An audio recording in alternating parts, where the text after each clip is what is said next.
ஒருவேளை கொடுத்தவர்கள் வாங்கினவர்கள் இன்னைக்கு உங்களை மறந்து ஓடி போயிருக்கலாம், விட்டு போயிருக்கலாம். ஒருவேளை பிஸ்னஸ் நிமித்தம் முன்னேற வேண்டும் என்று நினைத்து கொடுத்த அந்த பணங்கள் இன்னைக்கு ஒருவேளை தாமதம் பண்ணி கொண்டிருக்கலாம். கடன் கொடுத்தவர்கள் உங்களை ஒவ்வொரு நாளும் தவறாக பேசி மனம் முறியும்படி, மனம் நொந்து போகும்படி, ஏன் இந்த வாழ்க்கை என்று சொல்லக்கூடிய நிலையில கொண்டு வர அந்த சூழ்நிலிருந்து கடவுள் இன்றைக்கு உங்களை விடுதலை ஆக்குவார் என்று நான் விசுவாசிக்கிறேன்.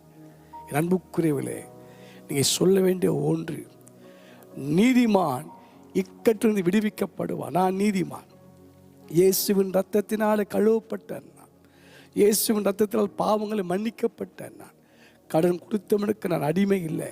நான் இறங்கி கடன் கொடுப்பேன். இயேசுவின் நாமத்தில் நான் கடனை கொடுக்காமல் போக மாட்டேன்.